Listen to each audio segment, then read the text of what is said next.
Estamos comenzando Biblia Fácil. Y qué alegría poder saludarte una vez más, tú que estás allí del otro lado, sintonizando, viendo este programa a través de la TV, escuchando por la radio, por algún aplicativo, o probablemente estás allí en YouTube, en Facebook o en cualquier otra red social. Qué bueno es que podamos estar juntos una vez más para poder estudiar la Biblia. Estamos llegando ya casi al final de esta temporada, aún tenemos algunos capítulos más. Sin embargo, hoy queremos acompañar la parte final del ministerio de Jesús. ¿Cómo fue la última semana de Jesús aquí en la tierra? ¿Cómo comenzó esa semana? Todos conocen, y hasta hoy incluso se celebra tradicionalmente aquel Domingo de Ramos, cuando Jesús entró para Jerusalén montado sobre un pollino. ¿Y qué sucedió el día lunes? ¿Y qué sucedió el día martes, miércoles, jueves? Porque sabemos que Cristo fue crucificado un día viernes, 9 de la mañana, y estuvo 6 horas en la cruz. Y es a las 3 de la tarde, en la hora del segundo sacrificio, según el rito ceremonial, en que Jesús entregó su espíritu y murió. Mas esa última semana fue una semana muy intensa. Y hoy queremos acompañar algunos detalles, no de toda la semana, pero por lo menos hasta la mitad de la semana, porque ocurrieron muchas cosas interesantes. Los próximos capítulos vamos a hablar lo que sucedió después de que Jesús fue al Getsemaní y fue luego allí sometido a un juicio injusto para luego ser condenado y muerto. A la verdad, Jesús mismo se entregó por nosotros. Vamos a estudiar algunos detalles de esa semana que traen lecciones importantes para nuestra vida. Antes de poder abrir la Biblia, yo quiero ofrecerte un curso bíblico que se llama Jesús, Restaurador de la Vida. A través de este curso bíblico vas a comprender mucho mejor aquello que Dios tiene para tu vida. Y tú vas a entender por qué te va a llevar a estudiar mejor la palabra de Dios. Aquí hay preguntas y respuestas, todas ellas basadas en la Biblia. Solicítalo a nuestro WhatsApp, más 5512 98 100 1460, o también puedes ingresar a nuestro sitio web estudielabiblia.com. Allí tú puedes encontrar este material y otros que van a fortalecer tu vida espiritual. ¿Estamos listos entonces? Como siempre, tenemos ese hábito, esa costumbre de que antes de que podamos abrir la Biblia, abrimos nuestro corazón a Dios y hablamos con Él a través de la oración. Vamos a orar. Gracias, Señor, te damos por esta oportunidad que tenemos de poder abrir tu palabra, reflexionar en ella, meditar. Gracias por tu amor, gracias por tu sacrificio. Nunca serán suficientes las palabras para poder expresar nuestra gratitud por todo lo que has hecho, por todo lo que haces y por aquello que harás. Hoy queremos comprender aquella última semana, intensa, difícil, llena de dificultades, pero sin embargo tú asumiste todo riesgo y lo hiciste por amor. Toma nuestro corazón, no tenemos nada más que ofrecerte, pero nuestra vida lo dejamos en tus manos. Y queremos hoy comprender tu amor, queremos abrir tu palabra, queremos que nuestros ojos se puedan abrir a aquellas verdades y aquellos principios que tienes para nosotros. Danos tu bendición. Bendice a las personas que están viendo este programa, personas que probablemente estén en dificultades o en problemas en la vida, mas hoy queremos encontrar esperanza en ti. Danos tu bendición, tu Santo Espíritu nos guíe, en el nombre de Jesús. Amén. Mateo dedicó la mayor parte de su evangelio para contar la historia de Jesús en Galilea. Pero en la última parte de su evangelio, Mateo nos cuenta el ministerio de Jesús en Judea. Y allí nos cuenta cómo fue el juicio, la crucifixión, la resurrección y la gran comisión. Ahí nos cuenta la visita de los discípulos en Galilea, la comisión evangélica, todo eso, los últimos capítulos de su evangelio. Y era primavera del año 30 después de Cristo, cuando comienza allí la trascendental semana de la pasión, como nosotros conocemos. Una semana la más importante de la humanidad y la más importante de la eternidad. En sí es del año 31. Mateo capítulo 21, versículo 1, dice lo siguiente. Cuando se acercaron a Jerusalén, vinieron a Betfagé, al monte de los olivos, y Jesús envió a 2 de sus discípulos. ¿Qué día es este? Primer día de la semana, domingo. Llegaron a Betfagé, Jesús con sus 12 apóstoles. Y obviamente que con él había una cantidad desconocida de incondicionales discípulos que seguían siempre a Jesús. Además, acompañaban a Jesús y a los discípulos mujeres que las atendían de manera voluntaria, para poder atender a Jesús y a los discípulos. Y además, para poder allí atender a la multitud que siempre curiosa seguía a Jesús, habían admiradores como creyentes, también enemigos entre la multitud. Muchos de ellos estaban cansados, otros ansiosos, y esperaban que Jesús públicamente se proclamara como rey. Los discípulos también acompañaban ese sentimiento de la multitud, claro, con una vaga impresión de que pudiera ocurrir algo diferente ya que nuevamente están en Jerusalén. Bueno, aquí la Biblia nos cuenta de que estaban en la casa de higos, así se llama Betfagé. Y allí, Betfagé es un caserío insignificante, allí de la ladera del Monte de los Olivos, que está cerca de Betania. ¿Por qué Jesús eligió este lugar para el comienzo de su entrada triunfal en Jerusalén? Probablemente lo hizo por su nombre, porque tal vez al día siguiente él iba a maldecir una higuera que tenía solamente apariencia de higos, pero sin ningún fruto.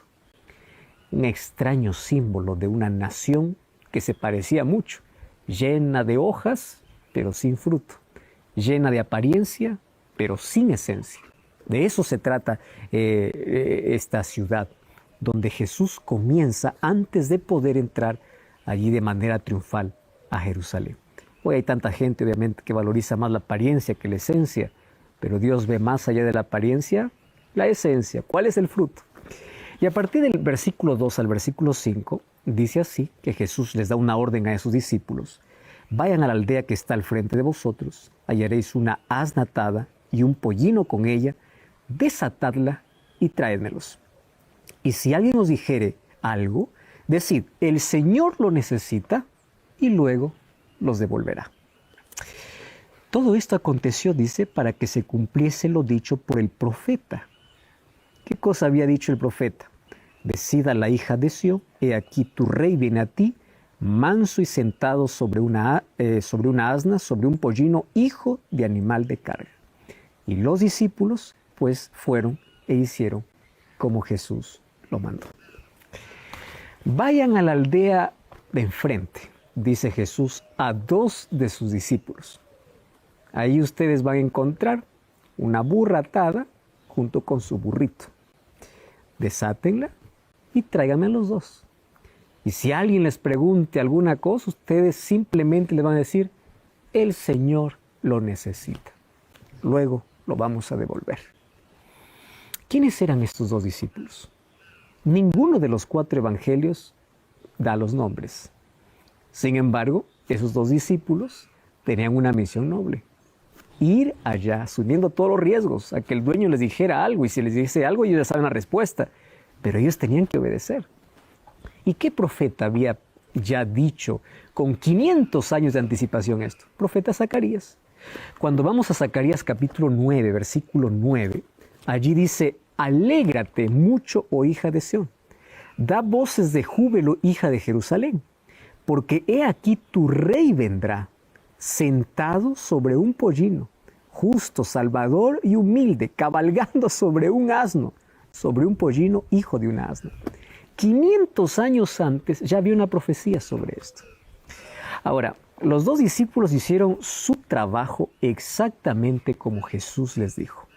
¿Qué cosa hicieron? Trajeron al burrito, pusieron sus mantos sobre él para que Jesús pueda montar, mientras que toda la multitud observaba. Y el corazón de la multitud estaba latiendo fuerte, porque todos conocían la antigua costumbre de los reyes israelitas cuando entraban a Jerusalén. Ellos siempre llegaban cabalgando sobre un burrito, porque era símbolo de paz, de tranquilidad. Jesús se sentó sobre el pollino y la multitud, sin poder contenerse más, sin poder controlarse más, comenzó allí con la algarabía y la alegría y el triunfo. Porque ellos pensaban, el rey prometido, el hijo de David, ahora marcha para la ciudad de Jerusalén. ¿Qué otra señal necesitaban? Ya lo tenían todo, ya acompañaban a Jesús. Y ellos comenzaban allí a gritar, Hosana, Hosana al Hijo de David, bendito el que viene en el nombre del Señor. Hosana en las alturas, dice el versículo 9. Wow, imagínate ese cuadro tan maravilloso. Jesús cabalgando en la forma de los antiguos reyes. Y claro, su porte era digno, seguro, tenía un porte real. Su rostro reflejaba la luz de triunfador, de aquel que sabe de dónde viene y sabe a dónde va, de aquel que nada teme y lo puede todo.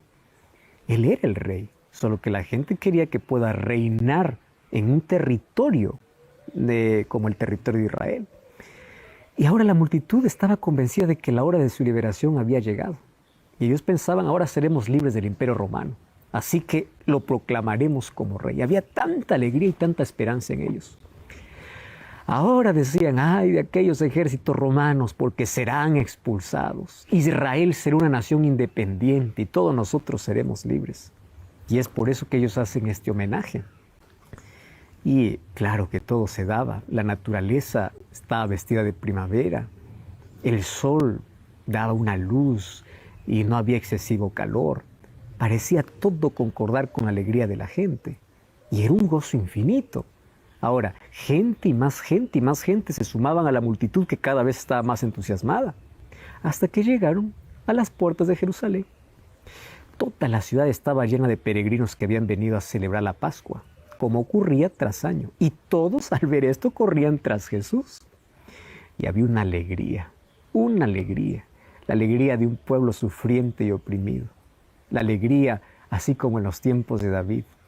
Y los sacerdotes, ellos estaban preocupados. Ellos querían detener la marcha triunfal, pero no pudieron. La multitud era tremenda.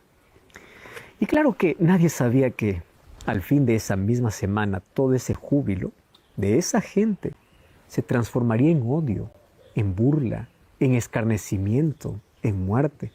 Pero ¿sabes quién sabía? Jesús. Nadie sabía que el reino que Jesús había traído no era un reino que ellos querían. Más bien Jesús había traído un reino que ellos rechazaban, el reino de Dios. Ese reino que el pueblo había desechado hacía mucho tiempo. Jesús vio a ese pueblo sin fe. Jesús vio la malicia de los sacerdotes, vio la envidia de ellos, vio las ganas de vengarse y de destruirlo, vio las angustias presentes y futuras de la nación. Él vio la destrucción de la ciudad, la dispersación de la gente. ¿Y sabes qué dice el texto, el versículo 11 o el versículo 10? Que Jesús lloró y lloró por todos ellos.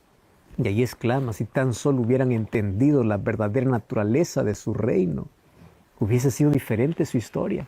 Solo que ellos querían apenas un reino terrenal. No querían el reino de los cielos que Jesús les estaba ofreciendo. Ahora fíjate algo interesante. Esa noche Jesús pasó en Betania. Evidentemente, pues él se había hospedado allí desde el viernes, según el libro de Marcos capítulo 1 o el capítulo 11, versículo 1. Y allí en Betania, pues allí se había hospedado en casa de Lázaro, ¿verdad? Porque eran amigos muy cercanos. Y Mateo capítulo 21, versículo 12 hasta el versículo 22, habla de lo que ocurrió al día siguiente. El día lunes ocurren dos hechos destacados. Bueno, las palabras de fe que secan una higuera y la purificación del templo. Mateo no los cuenta en secuencia, los cuenta en orden invertido. Sin embargo, el incidente de la higuera pues ocurrió el día lunes muy temprano, por la mañana. Y eso es lo que vemos en Mateo 21, 18 hasta el 22. Allí dice que por la mañana, volviendo a la ciudad, tuvieron hambre.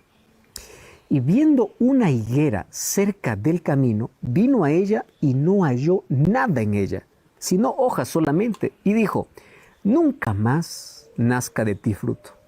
Y luego se secó la higuera. Viendo esto, los discípulos decían maravillados, ¿cómo es que se secó enseguida la higuera? Y respondiendo Jesús les dijo, de cierto os digo que si tuviereis fe y no dudaréis, no solo haréis esto de la higuera, sino que si a este monte dijereis, quítate y échate en el mar, será hecho. Todo lo que pidiereis en oración, creyendo, lo recibiréis. Así comienza el día lunes, Jesús entrando a Jerusalén y llorando por lo que sabía que iba a acontecer. O el día domingo sucedió eso, y el día lunes, después de haber pasado toda la noche del domingo en Betania, Jesús sale de la casa de Lázaro y va con sus discípulos para Jerusalén. Ahora se dirige al templo. Salieron muy temprano, no desayunaron obviamente. Y claro que mientras caminaban pues sintieron hambre. Y de pronto ahí en la distancia vieron una prometedora higuera. Y claro que todavía no era el tiempo de higos. Claro, en algunos lugares las higueras ya daban sus primeros frutos. Solo que el problema estaba que esta higuera aparentaba estar cargada de higos. Pero era pura apariencia. Solamente abundancia de hojas, sin nada de fruto. Y sabes que este era el símbolo apropiado para describir la hipocresía de una nación o la hipocresía de una persona. Fíjate lo siguiente. Por más de 1000 años, Dios había sustentado al pueblo de Israel. Dios le había dado la tierra. Dios los había organizado. Las leyes que el pueblo de Israel tenía en el mundo político eran las mejores. Ahora, Dios les había dado una religión, la más coherente, la más sabia, la más verdadera, la más completa, la mejor. Ahora, aparte de eso, le había dado la mejor cultura, la mejor literatura, la mejor poesía. Dios les había dado la maravillosa arquitectónica del templo, la maravilla arquitectónica del templo. Dios les había dado inteligencia, les había dado el mejor estilo de vida de toda la tierra. Les había dado una visión universal y una misión para poder beneficiar a todas las naciones del mundo. Entonces, ¿qué más faltaba? Ellos tenían todo que Dios los había dado. Pero, ¿sabes? Se parecían a la higuera. No tenían frutos. Eran como aquella higuera llena de hojas, pero solo hojas. Por eso es que Jesús le dice, nunca más vuelvas a dar fruto. Y luego la higuera se secó, representando lo que iba a suceder incluso con el pueblo de Israel. Los discípulos no entendieron el mensaje. Fíjate, porque la hipocresía religiosa también los alcanzaba a ellos, como también alcanza hasta nuestros días. No importa quién sea, si es solo religioso de apariencia o aparenta no creer en nada, o como los ateos que aparentan, es toda hipocresía. Entonces, la verdadera religiosidad, la verdadera piedad es aquella que da frutos, pero no para sí mismo, da frutos para Dios. Entonces allí viene la pregunta, ¿cómo es que se secó tan pronto la higuera? Los discípulos preguntaron eso. En vez de preguntar cómo llevar fruto, ellos querían saber cómo se secó la higuera. Jesús convierte que esa pregunta los lleva al reino espiritual. Y Jesús les dice, si ustedes tuvieran fe y no dudarían, pues ustedes podrían todo. Pero no sé lo que ustedes quieren. Ahora, ustedes aquello que quieran tienen que pedir a Dios en oración. Y sus pedidos tienen que estar en armonía con Dios. Y sabes que aquí hay 3 cosas que intervienen. Número 1, el pedido que ustedes hagan, la fe con que pidan y la voluntad de Dios que concede. 3 cosas. O sea, si el pedido coincide con la voluntad de Dios y se pide con fe, Él concede la petición. La oración es una conversación con Dios, con el objetivo de poder integrar nuestra voluntad con la voluntad de Dios. Entonces, cuando hay integración de la voluntad humana con la voluntad divina, entonces el ser humano puede pedir lo que quiera, porque sus pedidos están en armonía con la voluntad de Dios, porque siempre querrá lo que Dios quiere, y Dios lo concederá todo. Así, de esa manera vivía Jesús. Por eso es que la orden que dio a la higuera no era una orden caprichosa, no era una orden egoísta. Esa orden tenía como objetivo de enseñar una lección profundamente espiritual. ¿Qué lección? De frutos y de fe. Y no solamente para los discípulos, sino también para los creyentes de todos los tiempos. ¿Y qué cosa es lo que Jesús nos quiso enseñar? Mira, ve. que no importa la apariencia que tú tengas, Dios quiere ver frutos. ¿Entiendes? En la vida encontramos muchos religiosos que tienen una apariencia correcta, una conducta correcta, pero no tienen un relacionamiento con Dios. Personas que están llenas de hojas, pero sin frutos. Personas que están llenas de títulos, de funciones, de cargos, pero sin frutos. A veces nos parecemos a aquella higuera, por afuera hermosos, por afuera una apariencia perfecta, pero por dentro vacío. Y sabes, Dios quiere transformar nuestra situación. Está bien tener hojas, está bien tener buena apariencia, pero más allá de la buena apariencia hay que dar buenos frutos. Esta parábola vívida que Jesús contó y los discípulos presenciaron representaba al pueblo de Israel, que estaba lleno de todo, lleno de formalismo religioso, pero sin frutos, como también a los creyentes de todos los tiempos, que se atreven a vivir una vida llena de hojas, sin un relacionamiento con Cristo. Por eso Jesús dice en Juan capítulo 15 que separados de Él nada podemos hacer. ¿Por qué lo dice? Porque nadie puede llevar fruto sin Cristo. A partir de hoy, que podamos ser higueras con fruto y no solamente con hojas. Vamos entonces a ver qué más sucedió el día lunes, porque después de eso, Jesús se dirige hacia el templo, allá en Jerusalén. Acompáñame para ver esa historia.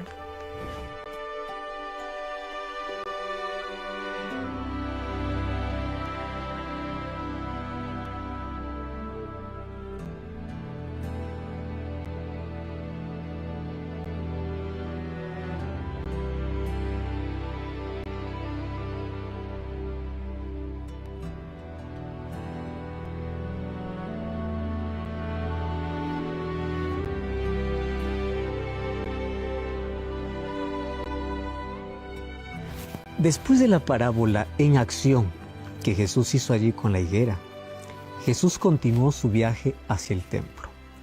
Y allí en el templo ocurrieron hechos relacionados con la purificación del templo. No era la primera vez, es la segunda vez que Jesús lo hace. Y eso lo encontramos en el libro de Mateo capítulo 21, versículo 12 hasta el versículo 17. Allí dice que entró Jesús en el templo y echó fuera a todos los que vendían y compraban en el templo. Volcó las mesas de los cambistas y las sillas de aquellos que vendían. Y Jesús les dice, escrito está, mi casa será casa de oración. Pero ustedes la habéis hecho cueva de ladrones. Y vinieron a él en el templo ciegos, cojos, y los sanó. Pero los principales sacerdotes y escribas, viendo las maravillas que hacía, y allí a los que muchos estaban aclamando en el templo, diciendo, Hosana al Hijo de David, se indignaron. Entonces allí les dijeron, ¿oyes lo que estos dicen? Jesús les dice, sí. ¿Acaso ustedes nunca leyeron que de la boca de los niños y de los que maman perfeccionaste la alabanza? Dejándolos, salió fuera de la ciudad y volvió a Betania, y allí posó.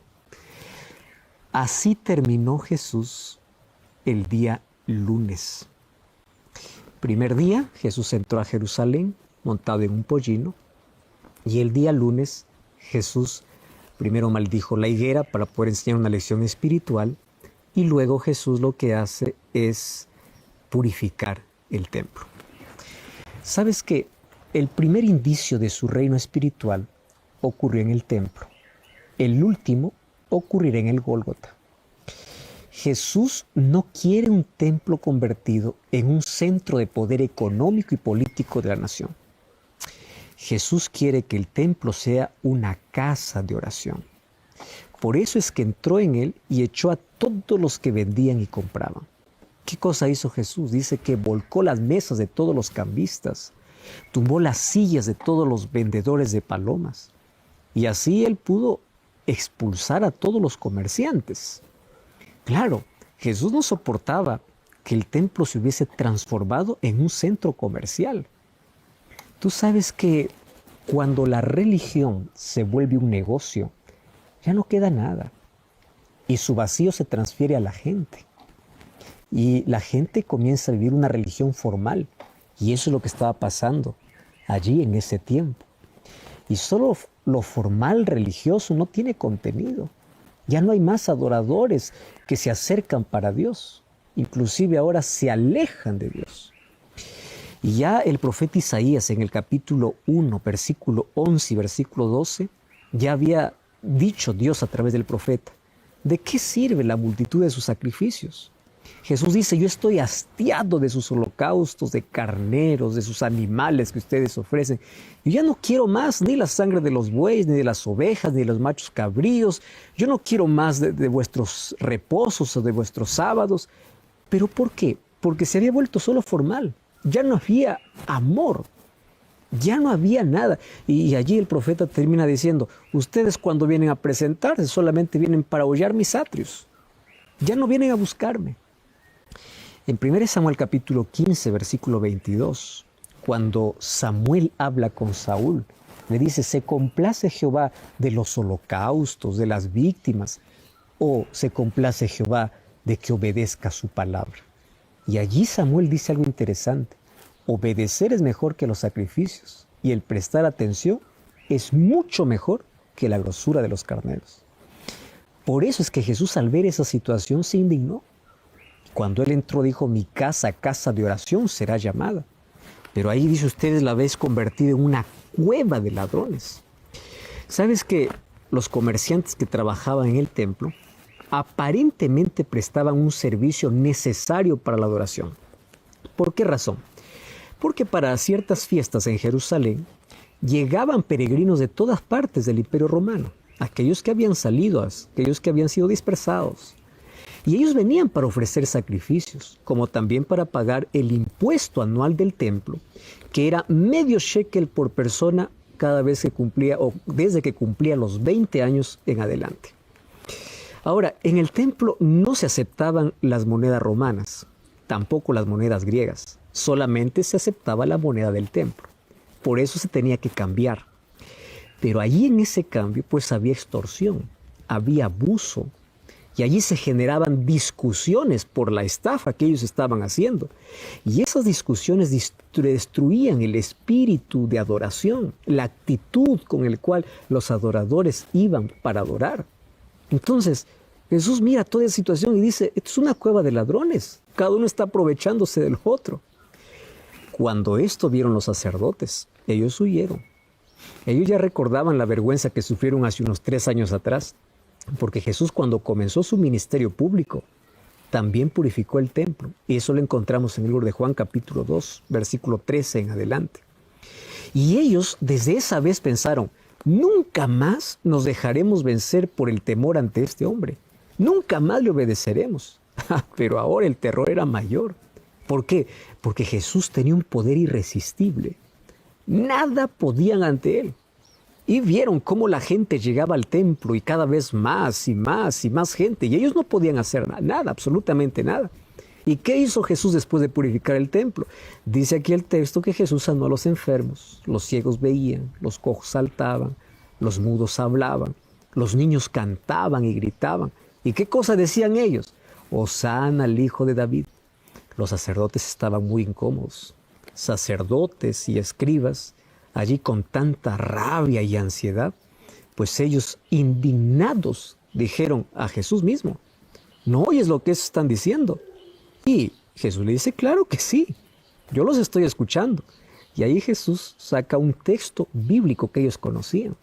Nunca ustedes nunca ustedes oyeron lo que dijo David o lo que escribió en los Salmos, que de la boca de los niños y de los que aún maman fundaste la fortaleza a causa de tus enemigos, para poder hacer callar al enemigo y al vengativo.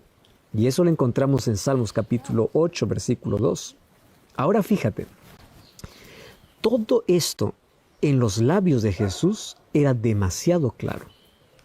Y claro, sus oponentes guardaron silencio. No podían hacer nada. Y la noche estaba llegando para ellos y también para la ciudad. Y dice que Jesús, después de hacer eso, fue para pasar la noche en Betania. Y así terminó el día lunes, que había comenzado con una parábola en acción al secarse la higuera y luego concluye con la purificación del templo.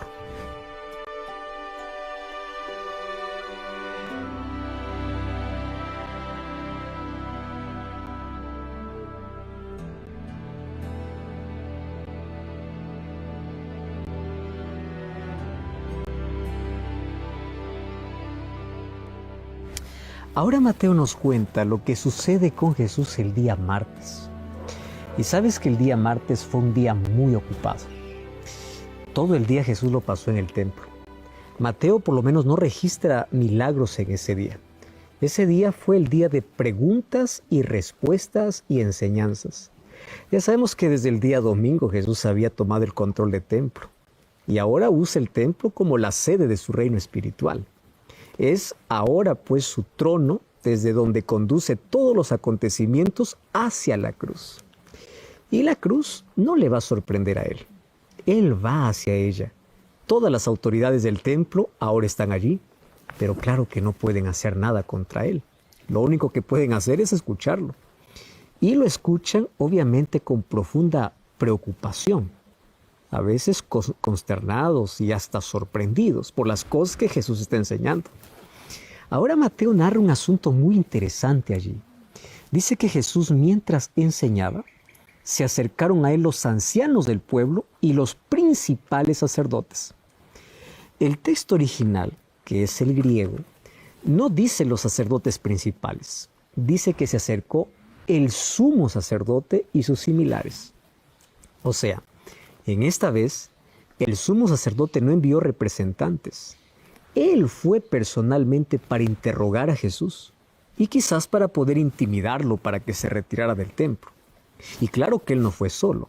Él llevó a una comitiva de los hombres más importantes de toda la nación. ¿Quiénes estaban allí? Los ancianos, miembros del Sanedrín, estaban sacerdotes y escribas, estaban los eruditos de la ley. Todos ellos estaban acompañando al sumo sacerdote. Entonces ahí el texto dice que cuando vino al templo, los principales sacerdotes y los ancianos, allí se acercaron a él mientras enseñaba y allí le hacen la pregunta. En el versículo 23 del capítulo 21. ¿Con qué autoridad haces estas cosas? ¿Quién te dio esta autoridad? Sabes que sus preguntas eran pertinentes. Al preguntarle ¿con qué autoridad haces estas cosas? O ¿quién te dio esta autoridad?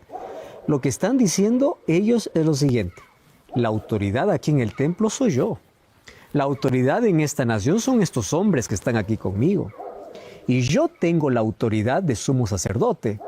Ahora la pregunta es, ¿quién te dio a ti autoridad? Están desafiando directamente a Jesús. Le están diciendo, ¿quién te autorizó a hacer lo que estás haciendo?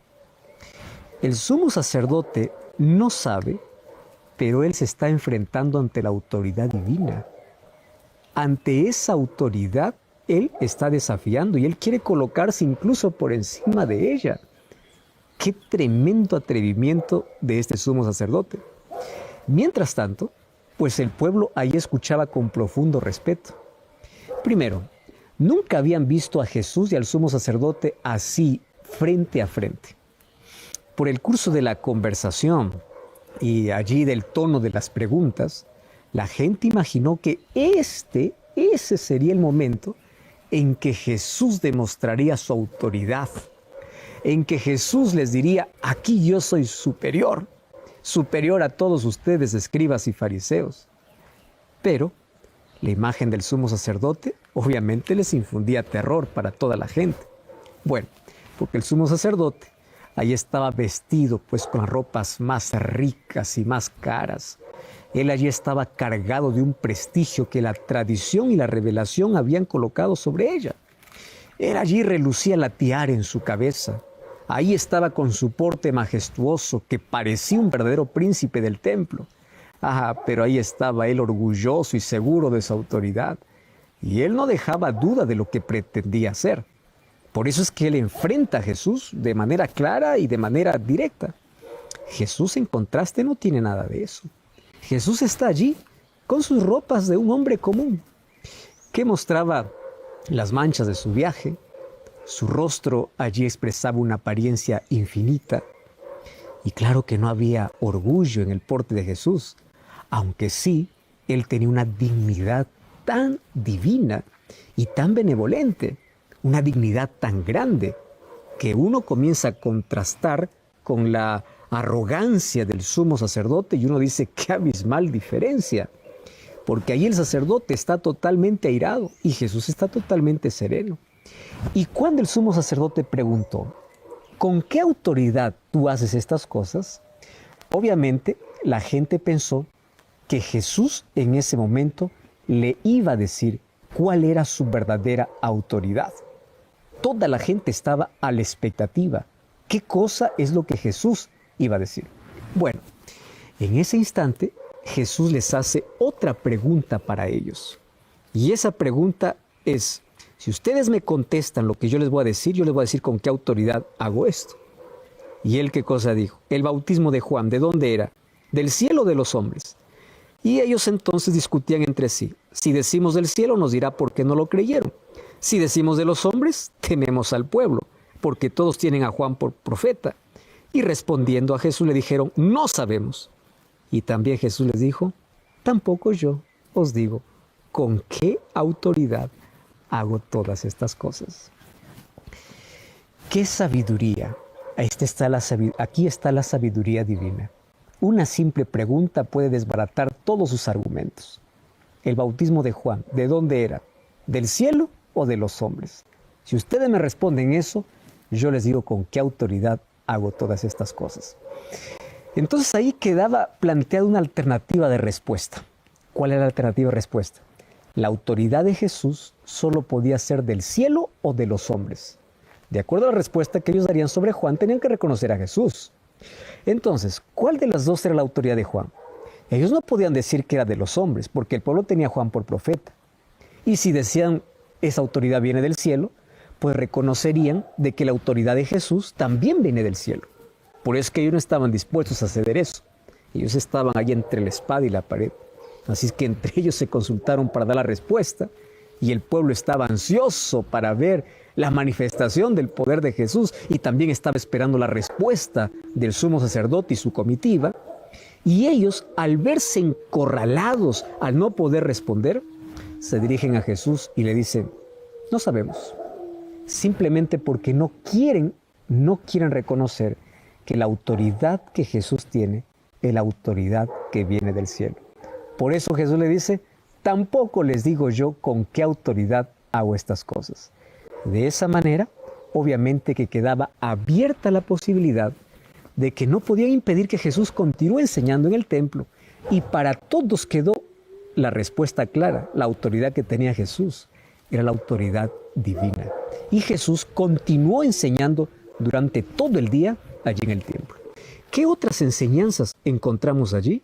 Ahora veremos, porque a partir del versículo 28 al 32, Jesús cuenta una parábola relacionada al sacerdocio y al pueblo de Israel.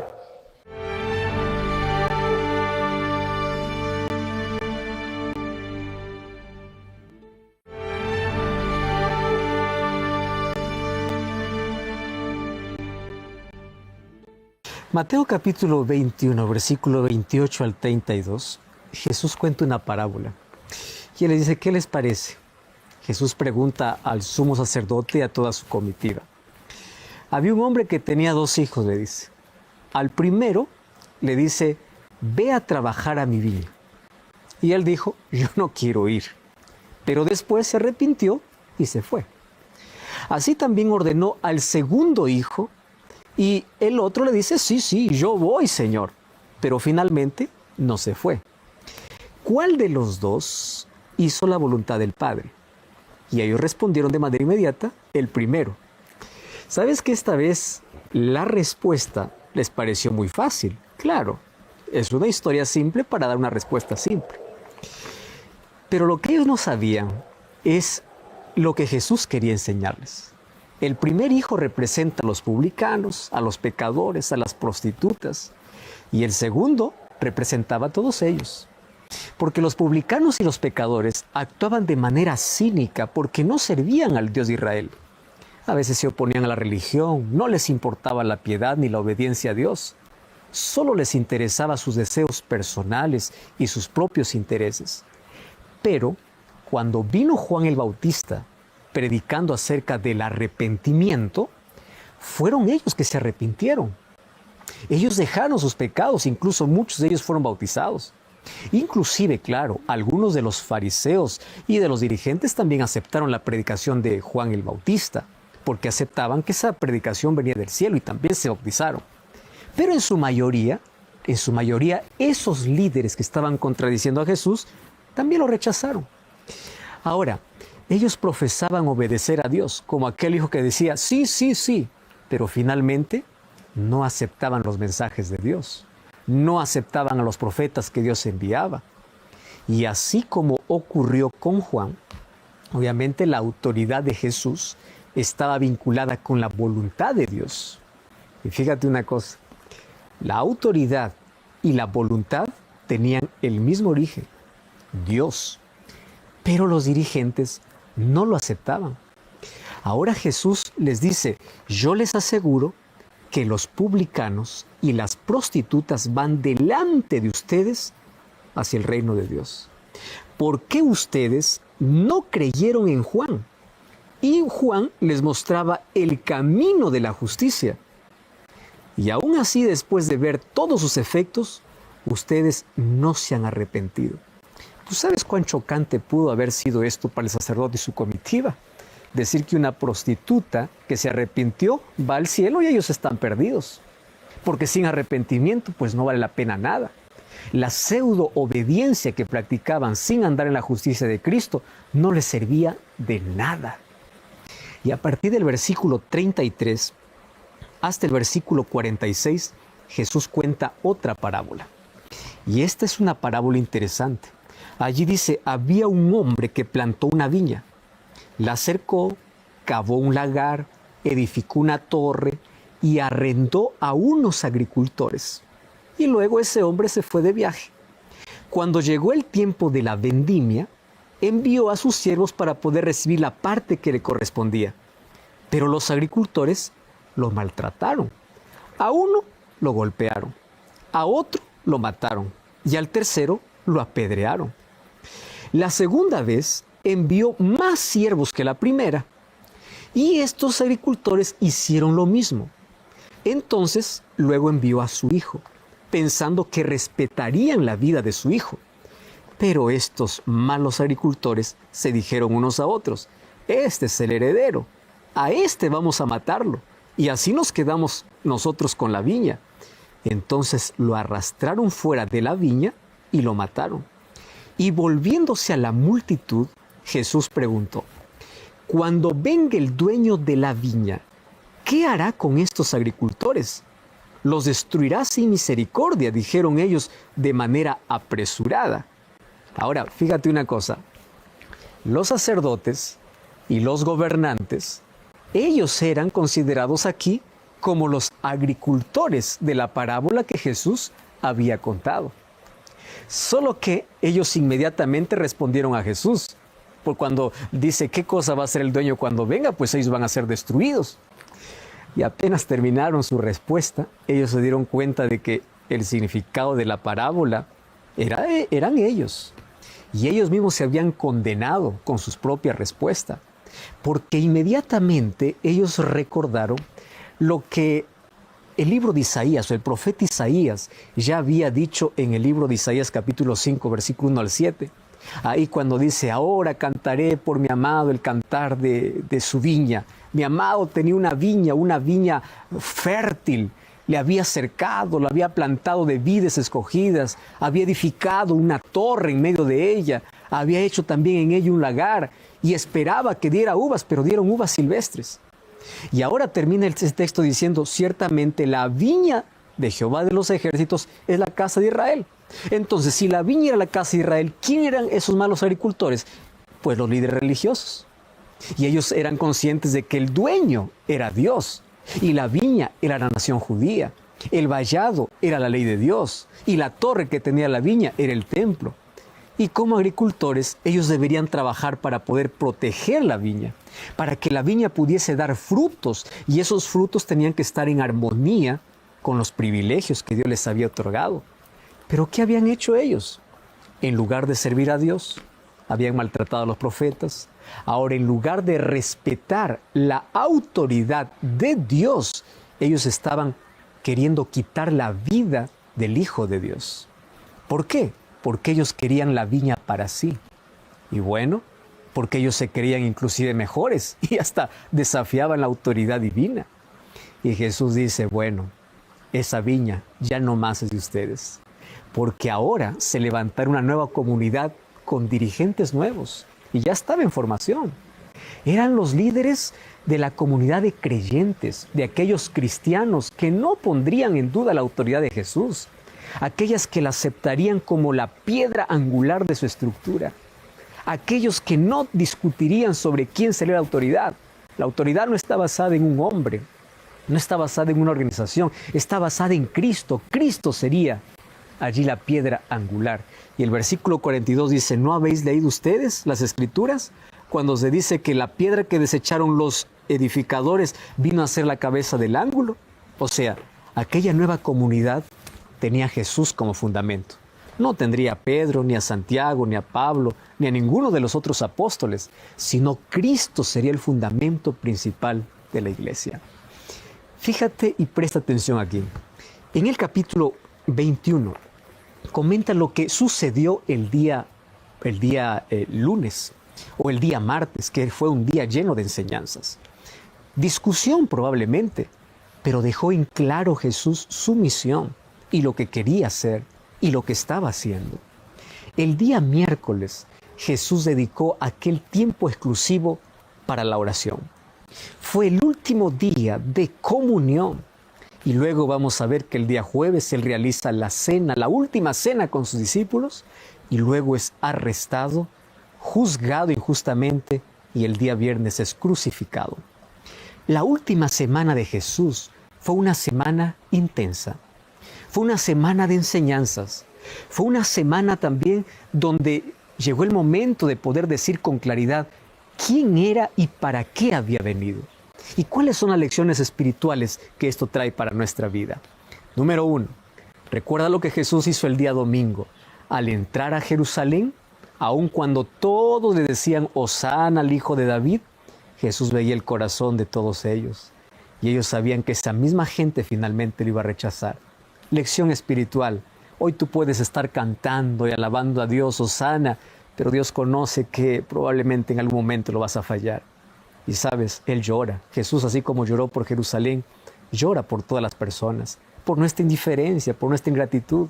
El día lunes Jesús comenzó maldiciendo una higuera, y esa higuera fue maldecida. ¿Por qué? En lugar de dar frutos solamente daba hojas. ¿Será que nuestro cristianismo solamente es de hojas y no de frutos de arrepentimiento? ¿Será que estamos llenos solamente de hojas? Jesús purifica el templo. El día martes Jesús comienza a enseñar, y esas enseñanzas llegan para nosotros, para enseñarnos cosas importantes para la vida. Dios desea el arrepentimiento de cada uno de nosotros. Dios desea nuestra obediencia. Dios desea nuestra respuesta. ¿Cómo responderemos ante un amor tan grande? ¿Cómo responderemos ante un sacrificio tan grande? Durante la última semana que Jesús estuvo aquí en la tierra, fue la semana más importante de la historia y la semana más importante del universo, porque en esa semana se decidió nuestra salvación. Jesús en el Getsemaní, Él pudo haber desistido, Él pudo haber regresado, Él pudo haber dicho, esta copa es muy amarga como para poder beberla. Yo no necesito más colocarme en lugar del ser humano. Pero Él se fue hasta el fin. ¿Y sabes por qué? Porque pensó en ti, porque te vio a ti, vio tu sinceridad, vio tu deseo, vio que tú no te ibas a resistir ante la influencia del Espíritu Santo. Y Él vio que a muchas personas no serían indiferentes a su amor. Por eso, hoy quiero hacerte una invitación muy especial. Si Jesús un día tomó la decisión de sufrir todo lo que sufrió solamente por salvarte, ¿cuál es la decisión que hoy tú debes tomar? Y nuestra decisión debe ser: mi respuesta al amor de Cristo es mi entrega. A partir de hoy tú puedes vivir con Él. A partir de hoy puedes aceptar a Cristo como tu Salvador. A partir de hoy puedes conocer más del plan de salvación a través de su palabra. A partir de hoy puedes comenzar una nueva vida y una nueva historia a su lado. ¿Cómo responderás a un amor tan grande? Jesús nos demostró en aquella última semana cuál es nuestro valor. Aun cuando estuvimos condenados en el pecado, aun cuando estábamos en la miseria, vino y dio todo. Nuestra respuesta ante todo lo que Jesús hizo debe ser la misma. Señor, yo estoy dispuesto a dar todo por ti, así como tú diste todo por mí. Sabes que Él nunca obliga, Él nunca presiona, Él apenas invita. Y los brazos de Jesús cada día se abren para poder recibir al más miserable pecador, aquel que vive con culpa, aquel que se siente hundido en la vida, aquel que no sabe para dónde ir. Hay esperanza para ti y la esperanza es Jesús. Acepta a Cristo como tu Salvador. No permitas que su sacrificio sea un sacrificio en vano, a menos que lo aceptes en tu vida. Podemos orar. Gracias, Señor, por tu palabra. Gracias por todo el sacrificio que hiciste en nuestro favor. Gracias por enseñarnos lecciones espirituales tan preciosas. Hoy queremos que Jesús sea el Rey de nuestra vida. Lo aceptamos como Salvador y a partir de hoy queremos practicar todas sus enseñanzas y aceptar el plan de salvación. Acepta nuestra entrega en el nombre de Jesús. Amén. Gracias por acompañarme en este programa. Nos encontramos en el próximo programa para seguir acompañando a Jesús en esos últimos días antes de ir a la cruz. Como siempre te espero aquí con Biblia en mano, el Nuevo Tiempo.